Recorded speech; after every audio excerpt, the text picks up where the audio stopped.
And we were lucky enough, again, working with Jay and Blue Mind Summit, I had wanted to create a logo just for our weekend. So this beautiful student, Avery, is going to come up just for a second. She's the one who's made all those stickers that are Blue Mind for you. So wanted you to introduce Avery and have her let you tell that quick story. Thank you. Hi. I just wanted to say thank you so much to Chris for this amazing opportunity for creating this logo for such a great cause. I'm so glad I could create it for her. And I reached out to her over email for a graphic design, final project. And I'm so glad we were able to make it into a sticker and a logo for this conference. So thank you so much. Our future. Thank you, Avery. Thank you. Thank you so much. All right. Well, last but not least before lunch, and Kevin has already talked about you, Serge, so I feel like I don't need to talk about you, but he is going to share everything about WILDCOAST and lots of fond memories, I hope, about Jay and your life together. So kick it off. Here's your mic. Oh, yeah, he needs that. And I hope everybody's staying for lunch because we have a lot of food. Please eat. Thank you. All right, good morning, buenos dias. It's almost noon, so it's actually a good afternoon.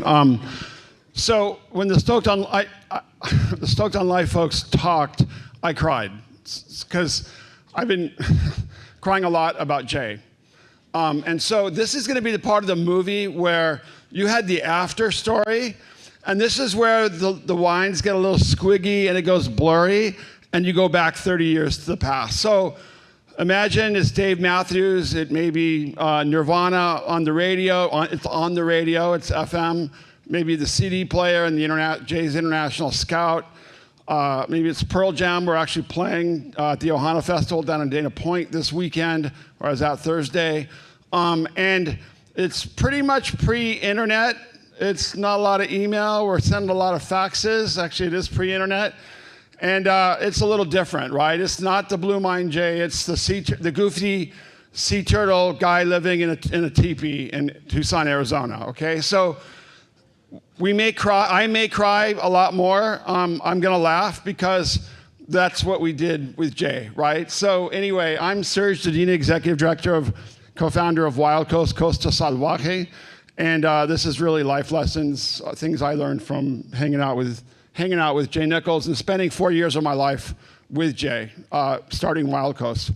But I grew up on the beach in Southern California. Here, actually, I was in Santa Monica yesterday with my son, and I grew up in LA and then moved to San Diego, but then had the luck of having immigrant parents, and we literally lived in a van down by the river in the 1970s in Central America and Mexico. My dad got a job in El Salvador working for USAID. So we were the hippie family living in a van down by the river and doing van life before there was the internet and before it was cool to do so, right? It wasn't cool to live in a van down by the river and your hippie family in Central America, but it really changed my life. And I grew up in Imperial Beach, California, the last town on the California coast. Tijuana Estuary is the last body of water. It's a National Wildlife Refuge now, but back when I was a kid, the great idea for our then mayor of Imperial Beach, a small blue-collar beach town on the U.S.-Mexico border, was to turn Imperial Beach into Marina del Rey. So, essentially you have the Balones wetland here, but as Kevin would tell you, and we all know, the plan for every wetland in Southern California was to turn it into Marina del Rey. Marina del Rey was the response. It was going to be putting high-rises everywhere, tearing down pretty much most of the little cute bungalows on the coast, and turning Southern California into Miami.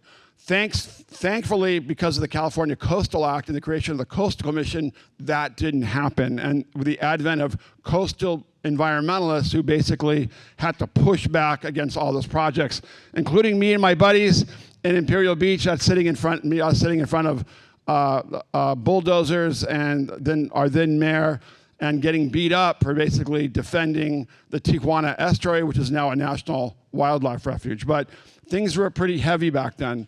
So now we clap for environmentalists, and it's cool to be the kid in high school, but back then we got the shit beat out of us, right? It wasn't easy to do that.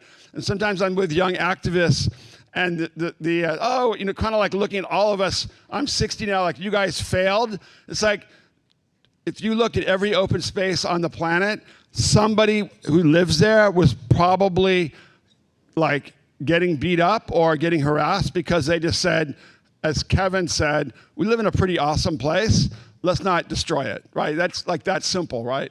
And like many of us in the 70s and 80s, before the internet and Surfline, we just packed a backpack and I surfed and just like, let's go to Peru or let's go to Morocco or let's live in Mexico. Actually, the picture on the left, Mark, is, and I'm going to shout out to Mark Chavez of Native Like Water, who's one of our project partners at WILDCOAST.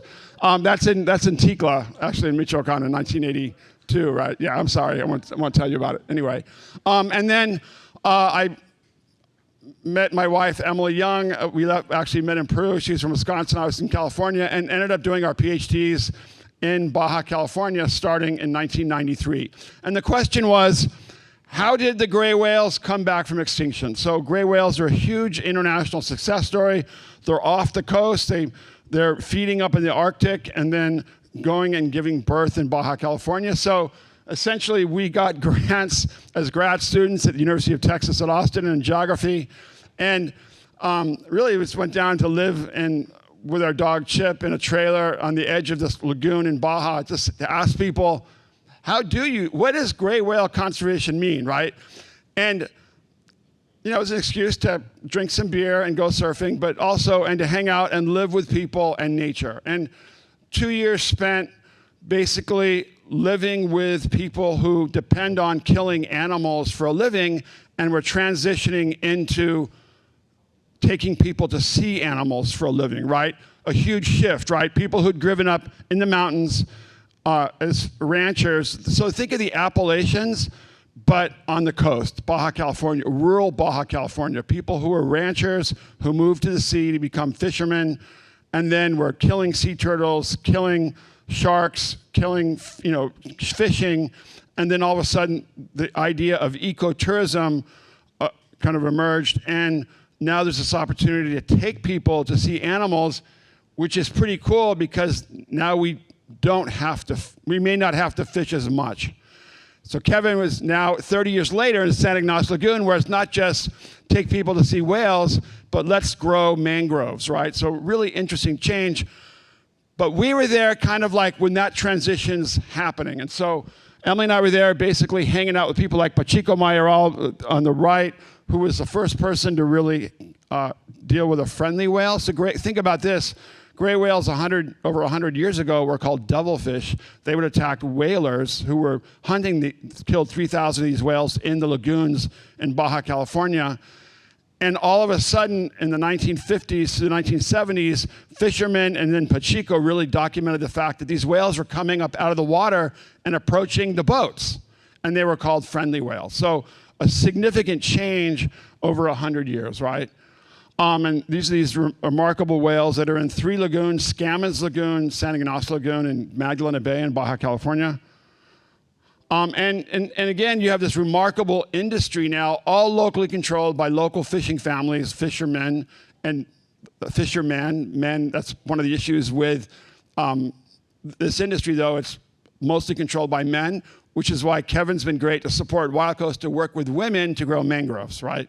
So it's been really, really important. But a significant transformation in a lifetime, right, of people going from killing animals for a living to having an economic incentive to protecting animals for a living. Not everyone does. And then working with communities to incentivize them to grow mangroves for a living, right? Really cool stuff. But that's me and my buddy Antonio Aguilar, who grew up killing sea turtles, right? No, there's no one's feeling bad about the fact that they spend their lives killing animals, because that's what they have to do to make a living, right? And really spend our time, my wife and I, in the field talking to people, right? How do you make a living?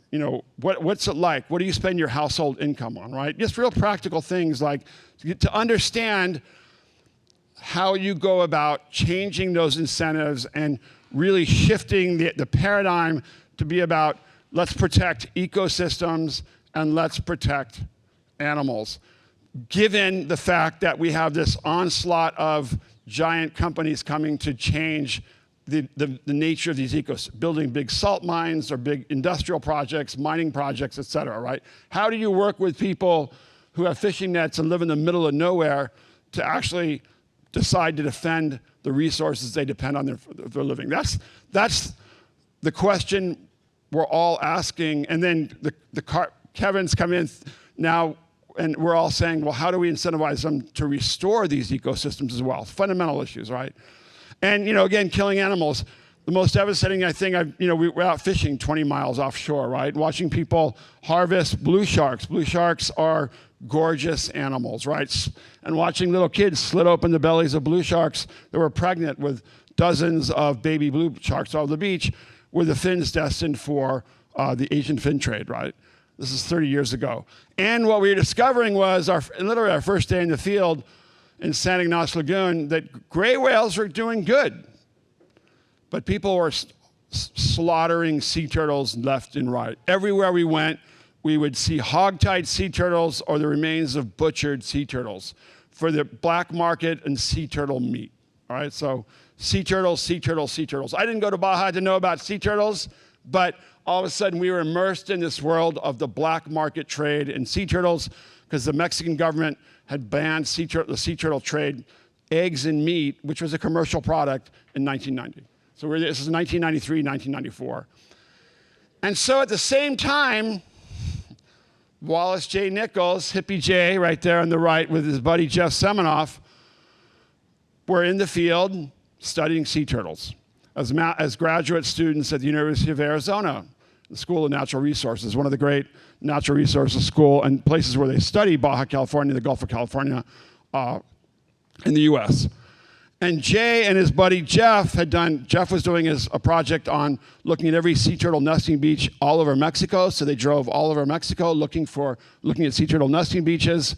I think they're probably down somewhere, maybe in Michoacan. In fact, the main sea turtle nesting beach is Ixtapia, right?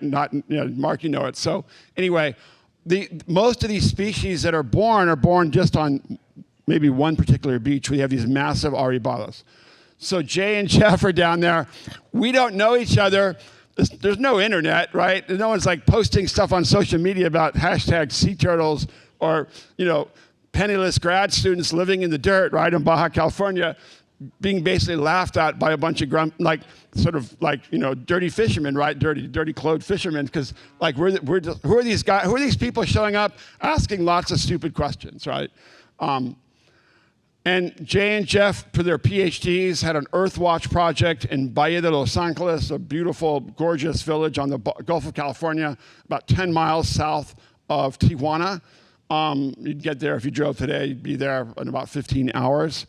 And so they were doing that. And we ended up hearing about it through some sort of newsletter, right? I don't know if it was a bookstore newsletter. And we're like, who's this guy? Who's Jeff Seminoff? And probably his girlfriend, Jay Nichols, because there wasn't a Wallace in front of it, right? Oh, Jeff and Jay. Who's Jay? Maybe it was Janice. We didn't know, right? And I think I sent a fax or a letter or somehow to the University of Arizona Department of Natural Resources to say, hey, you guys are studying sea turtles. We heard about it. We're finding dead sea turtles. They're on the Gulf of California. We're further south in the Pacific. We're finding slaughtered sea turtles everywhere, right? And Jay and Jeff were putting satellite transmitters on photos. Jay was, the reality is, Jay was always front and center communicating. So he was in National Geographic back 30 years ago talking about his work, right? He always had a way of being Jay, right? There's Jay, right? Jay was talking about blue mine, but he was talking about sea turtles. He was always communicating. But what Jay and Jeff were finding, just like my wife and I were finding, was people butchering sea turtles left and right. It wasn't like people doing it because they were hungry. It was a black market trade that was feeding a demand in the US and all over Northwest Mexico. So a former mayor of Tijuana, I was telling him about the black market turtle trade. He's like, you mean we can't eat sea turtles? It was feeding the wealthiest people all over Northwest Mexico. There were literally sea turtle meat orgies. So sea turtle meat, think of veal boiled in oil. It's a very heavy, oily meat. Turtles are reptiles. It's not fish, it's meat, right? And so it sort of became this thing where people are having these big festivals. If the governor came and showed up to a fish camp, you'd feed them sea turtles. And so I had been working, I got to finish my Ph.D. in 1996 and worked for the Nature Conservancy developing national parks in Baja California and the Sea of Cortez, and left in 1999. I had known Jay, we became friends. This is when he was literally living in a teepee in a dirt lot in Tucson, Arizona with his international scout. And then he met Dana and ended up getting married, but his teepee was in his backyard in the house that he bought in Tucson. And I called him up one day and said, hey, I left the job at the Nature Conservancy. He was still finishing his PhD, and said, hey, why don't we start an organization to do what we both had been talking about, saving ecosystems and endangered animals in Baja California. So that was the genesis of WILDCOAST, Costa Salvaje. And our mission is a little bit updated now because it includes climate change, but to conserve coastal and marine ecosystems, it was wildlife, and address climate change through natural solutions. So to preserve these amazing, miraculous coastal places we all know and love, and the animals that live there, right? And how it started. You know, the reality, Jay and I were two peas in a pod. It was all about being in the field. And we had, I think the common bond was the shared experience of humbling, humiliating time in the field, right? Where we were with people who just like, who are these goofy guys? Why are they asking so many questions? And why are they so willing to basically humiliate themselves by spending hours in the boat watching a bunch of fishermen, right? But who also understood that it was out of respect and love and understanding we weren't there to judge, we were there to learn.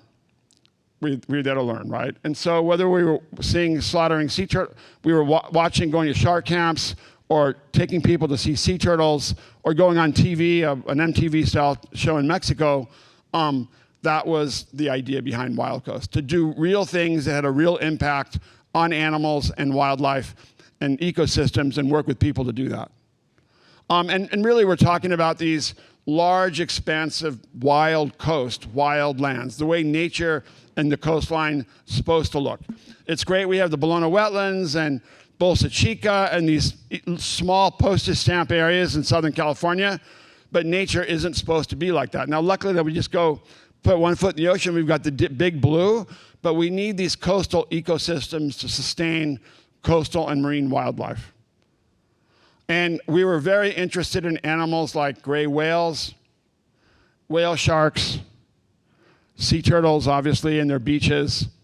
But we understood that fundamentally, you had to work with fishermen and their families and these communities to figure out ways to shift production and to shift lifeways so that people weren't incentivized just to hammer everything again and again. Because the reason we have the extirpation of species throughout the ocean is because basically the incentive is, let's throw a gill net in the water every day, there are no regulations, and we'll catch as much as we can until basically we don't catch anything. And that's the boom and bust history of fishing all over the world, right? And so with sea turtles, basically what Jay had found out was that 30,000 Eastern Pacific green sea turtles were being slaughtered every year in the waters of Baja California to feed this black sea turtle demand. So we really started on a campaign to educate the public and decision makers about this black market trade so we could shift it and stop it. How do I do? I don't know how we do this video. I don't know if that's going to work. Okay. So this is this is Jay being Jay. If it we'll show a little bit of this. There's not going to be any noise, any sound anyway. And so there were two species, the olive ridley turtle, and then, I'm sorry, the loggerhead, you guys in Florida talk about, and then also the Eastern Pacific green sea turtle. My wife and I discovered the slaughter of loggerhead turtles off Baja California, so Jay and his buddy Hoyt decided they wanted to learn a little bit more about Eastern loggerhead turtles. So this is Jay's turtle rodeo, right? This is Jay being Jay, jumping off a boat and catching a turtle.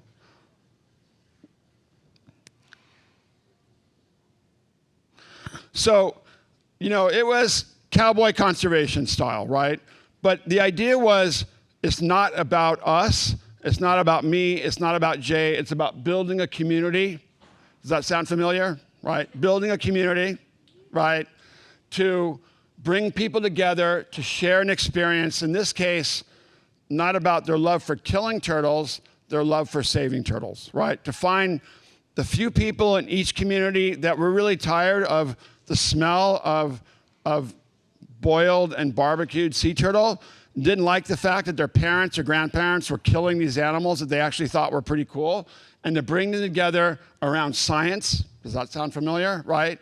And find something positive in the act of scientific research, and then building a movement to deploy conservation, right, and around saving sea turtles. And so we carried out a big campaign to convince people not to eat sea turtles. And the reality is, whatever it took, we did it, including getting people to dress up like sea turtles and walking around Mexico City to do a media campaign. And because back then in Mexico City, you could basically reach the entire country with just a few radio stations and TV shows. So literally we do media campaigns, reaching tens of millions of people. We'd get fishermen to talk about the people that were killing turtles, to talk about now why they were saving them.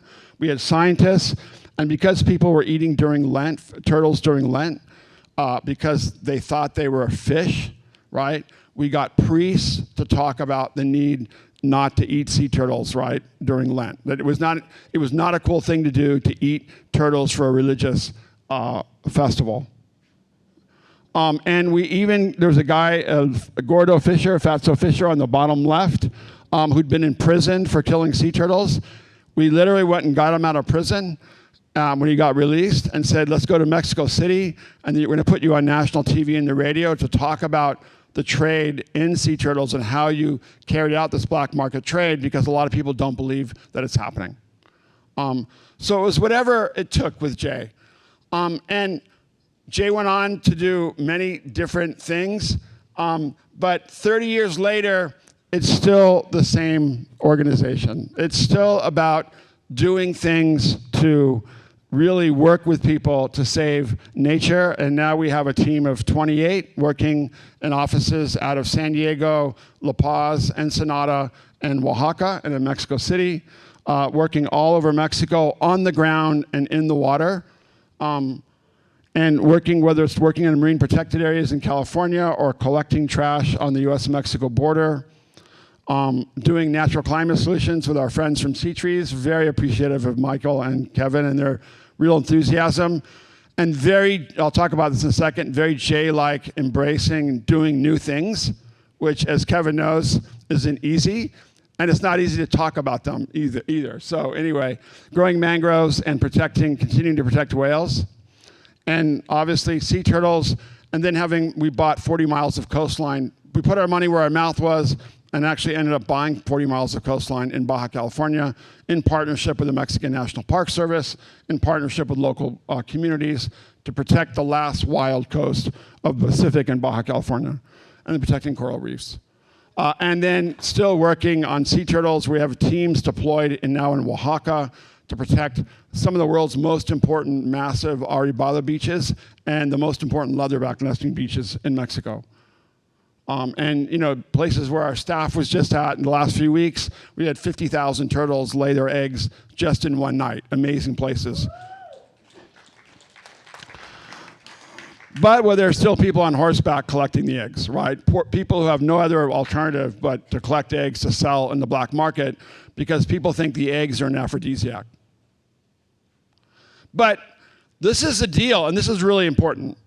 The campaign we did with Jay worked. We helped, and if you go to Extapia where Mark's been, there are a lot more turtles than there used to be because people stopped eating them in Baja California. And so today we see sea turtles in the seagrass beds in Southern California. You can see sea turtles in La Jolla. You can see them in Encinitas.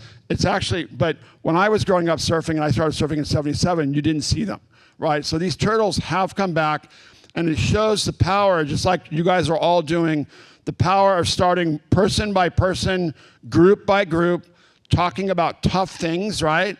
And doing things in real time, not just writing books about things and doing theories, taking that scientific knowledge and applying it. And so what I wanted to do today was just talk about some of the things that I learned by hanging out with Jay.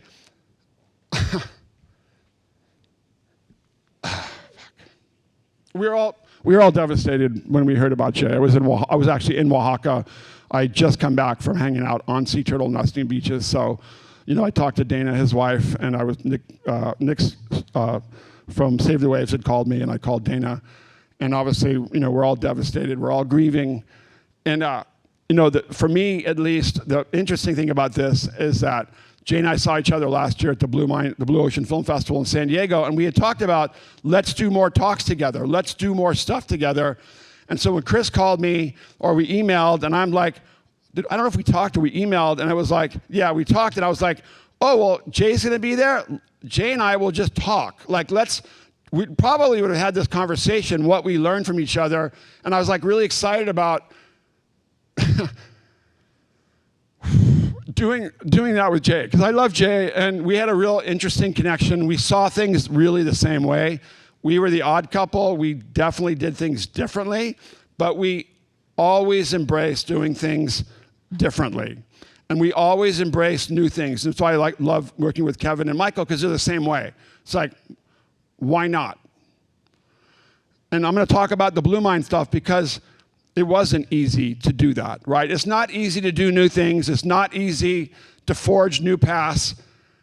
And it's not easy to be your authentic self. And to also determine that it's important to be that way, right? And so what I learned, and we're going to laugh because it's, the reality is with Jay, we laughed a lot, all the time. But the most important thing, at least for the genesis and the DNA of WILDCOAST, it's always be doing, there's Jay, conservation. Or it could always be doing Blue Mind, always be in the water, always be wet, right? Always be blue, right?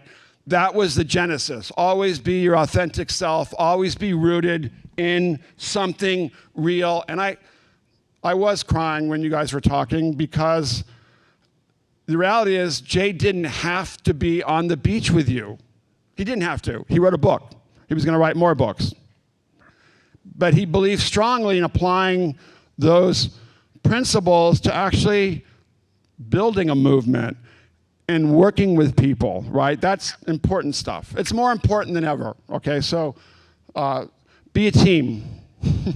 It didn't matter where he was. Jay was a team because he always surrounded himself with people and a team. It was always about being the coach, being the mentor. So you start going around the world and you realize how many people was he talking to and emailing all the time, right? It's an all-encompassing thing, right? And we really grew up in WILDCOAST with the development of the internet and email and moving from faxes. And so Jay really embraced that. He was always on the cutting edge of technology, of communicating, of putting together forums. And I'm not sure why my presentation's gone. Did I lose it? So that was really important. Just see if we can get it back. And so that's really important. Is it?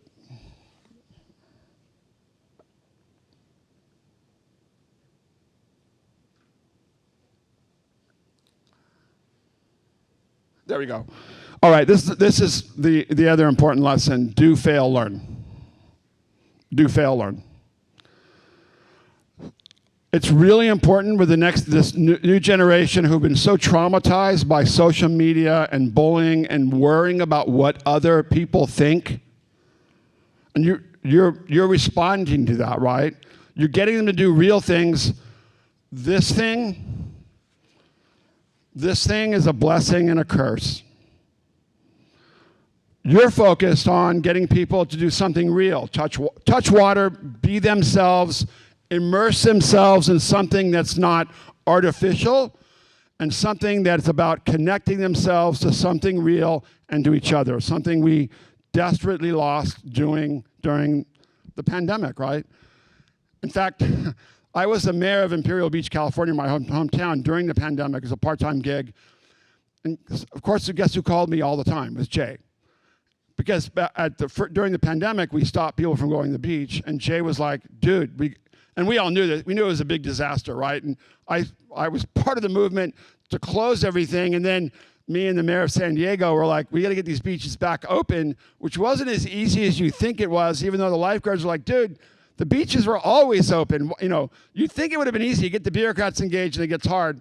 But Jay was calling me too, like, during that time, like, dude, how can we get people back on the water? Like, he was really worried about it, and he knew what was going to happen, just like I did. That, you know, it was not good to have people in their homes, disconnected from everything, and only being on this artificial device, right? So do, fail, learn, and I love this photo because it's a Jay-like photo. He's with a sea turtle poacher, a guy who'd been out of prison on national radio, right? We were failing, and we were learning. It was like, okay, well, let's do this campaign. We don't know what's going to happen, but who gives a shit, right? The people are killing turtles, so it can't be any worse than that. And then the other thing we learned, and Jay had a funny story. Some of you may have heard it. Was, you know, I think it was the International, his old International. He was driving down the desert to a place called Punta Abriojos. It's a 60-mile, rutted dirt road. And he said he had a bump, and he saw his rear wheel roll off his truck and roll on the desert floor ahead of him, right? And so whatever we're doing, half the time we were broken down, and you needed bungees, you needed baling wire, you needed duct tape. And I think that's a great metaphor for everything we do. It doesn't have to be perfect. You will figure out a way to fix it. You won't have any money. People may be laughing at you. And it doesn't really matter, because you're being true to yourself, and you're doing something that helps others and is really important. So triple backup. That's the operative word, triple backup. If the bungee fails, get some duct tape. If not, get some rope, or you get some baling wire. And this is actually last year in Oaxaca, where we had we were working with the community to preserve a rainforest and a sea turtle nesting beach. Boat was filled with water.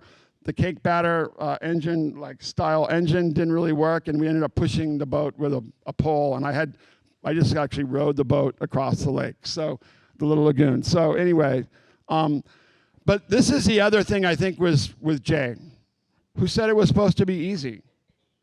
If it was easy, anyone could do it. It's not supposed to be. Nothing's supposed to be easy. Anything that's worth doing should be a struggle, will be a struggle.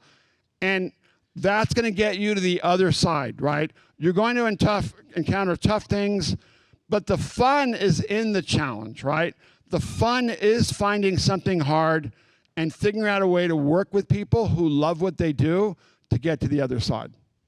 And let me tell you, dealing with this, with slaughtered sea turtles everywhere, wasn't easy. And that's one thing I learned from Jay. He had this concept, flip it around. If people are killing sea turtles, let's figure out a way to work with people to love sea turtles, right? Simple, but brilliant. And I reminded him of that because we were talking, and we'd been on a plane with folks from Whole Foods. So now we know of Whole Foods as the groovy market where everything's sustainable. But back 30 years ago, Whole Foods wasn't a beloved institution. It was known as a union-busting company that was green lighting or whatever, a lot of what they're doing, and they weren't always sustainable, and they were getting hammered over selling unsustainable fish.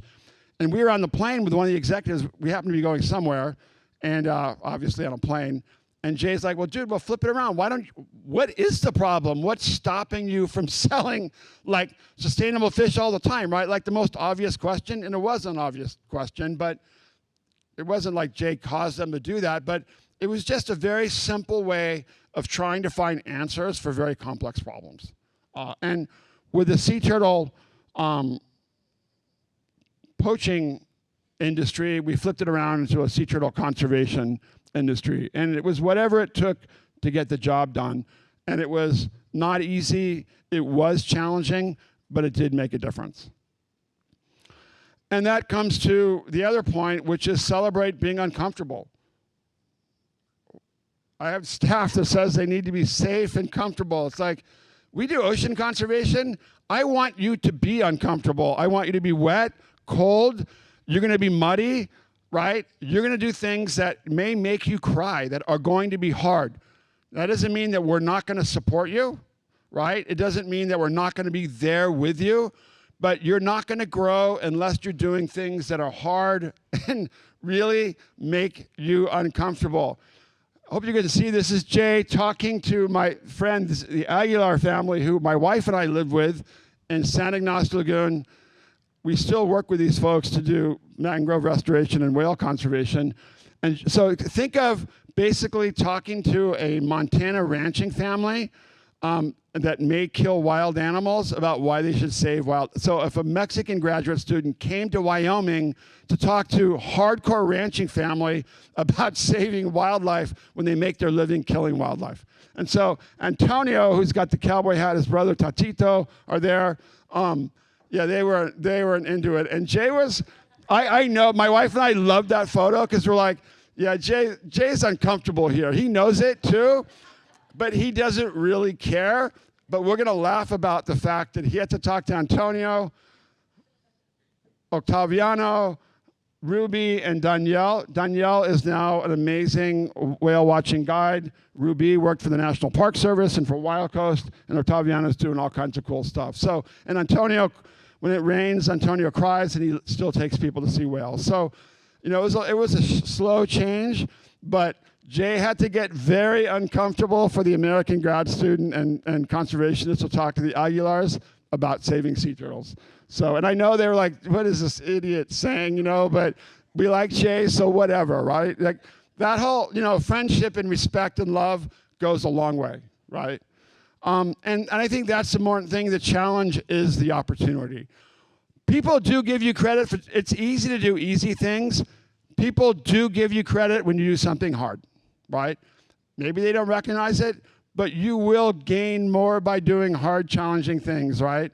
And so this is the shift to Blue Mind. I was watching Jay, seeing Jay give talks about the blue marble, and then before the book was published, Blue Mind, that wasn't an easy time for Jay. If you think it's easy to hand the Dalai Lama a blue marble, who's this goofy guy with a marble? Like, why are you giving me a marble? Why should I care about a marble? And then, you know, I remember seeing Jay give a talk in Del Mar, California, and I got it immediately. It was like, let's talk about Blue Mind. And he had a saying that he'd say, when I talked about this stuff, I could hear people's eyeballs either being embarrassed or hurting, something like that. He knew that most people, and especially the science, you know, Jay was a sea turtle biologist. He wasn't a neurobiologist, right? He wasn't a physician. He didn't come out with a degree in brain science, right? And so him talking about this stuff not only made him uncomfortable, it made other people uncomfortable. All right, that's really, really important to me to see that. Like it was not an easy journey for him to be his authentic self and do something new. But it, you know, resulted in Blue Mind and a shift into all of us in terms of what's important and how we engage people and what matters most, right? And how we understand that there is a connection between our physical and mental health, mental well-being. And as an elected official, a politician, anytime I gave a talk about the ocean and the environment and the importance, I made sure to talk about Blue Mind. Always, every talk, right? Because anything that Jay did knew, I was like, I get it. I got you, right? Like, I understand this. Not only that, I'm gonna make sure I talk about it because I think it's important. Because I also knew that it was not easy to make this shift, right? And to be a leader. Jay has always been a leader, always was a leader. It wasn't just being on the cover of a magazine. It was being willing to sit down with all of you and email you and talk to you and be in wherever, what godforsaken place, beach, small beach in Florida you were at or wherever, to talk about the importance and listen and believe and spread love about just the idea of it. This big blue marble does matter. Right? That's Jay doing his thing. And finally, embrace the future. You're all embracing the future. You're doing something new. It's not easy to do new things that a lot of people like to make fun of, right? It's not easy to talk about Blue Plus. Kevin and Michael, like it's not like it's easy to be sea trees and talk about and I'll be with Callie to talk about new stuff, right? Or even blue carbon or natural climate solutions. There's a lot of people out there that, and you know this, they're like smokestack emissions and electric cars. We don't really care about nature that much. It's a big, big movement, right? Like, big effort, right? So embrace the future. And then finally, have fun, enjoy what you do, laugh, smile, hug each other. Thank you for, right? Say we love you, thank you. Understand the importance of serving others. Selfless service is the biggest gift we have. Let's all be like Jay. Thank you very much.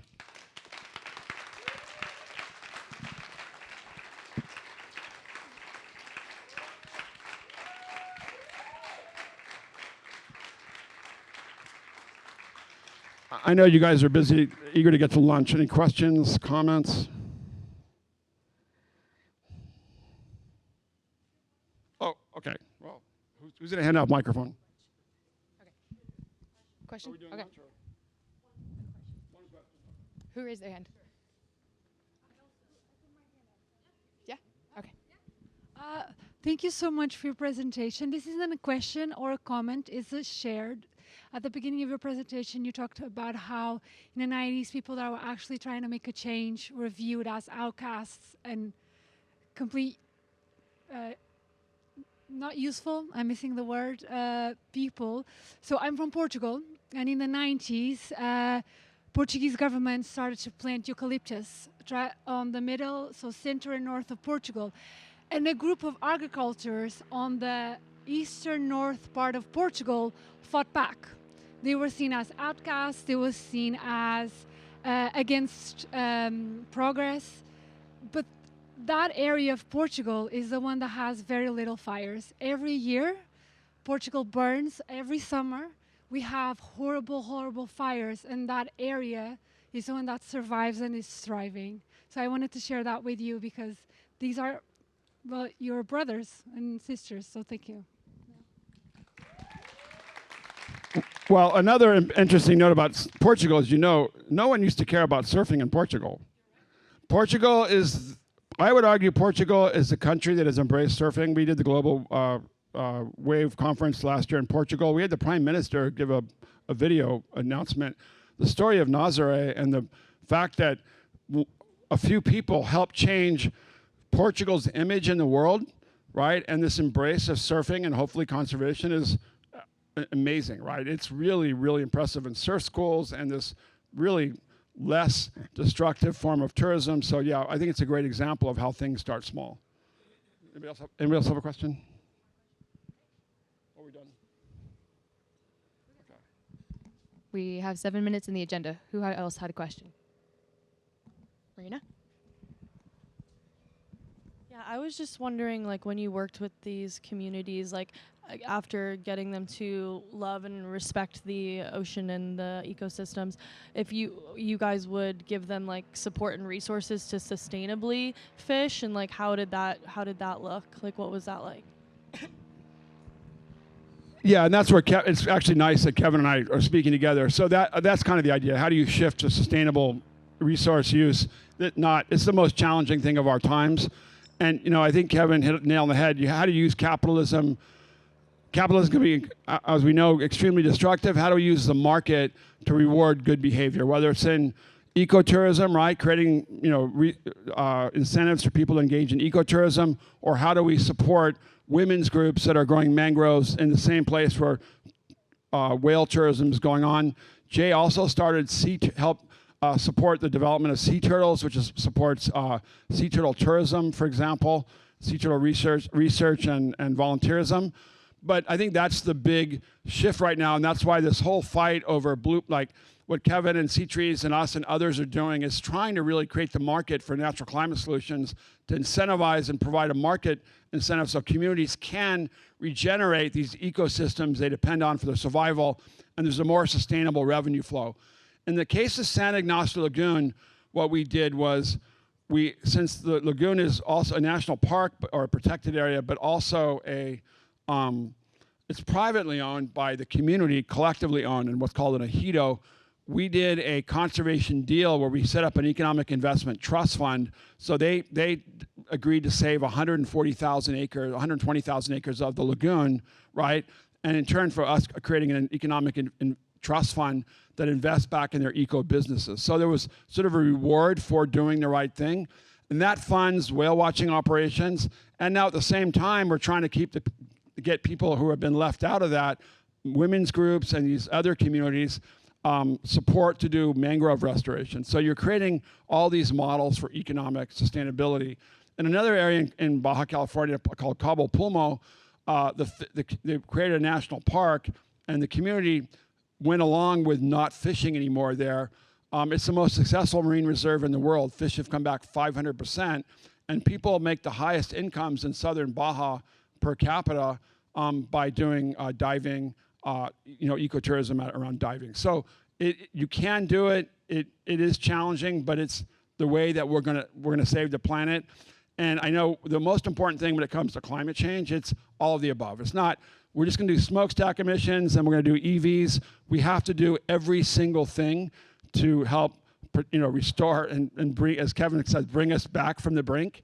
And that's, I think, the same thing with communities.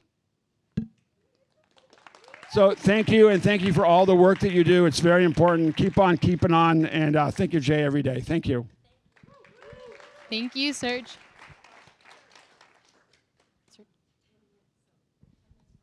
Okay, 10 minutes until lunch?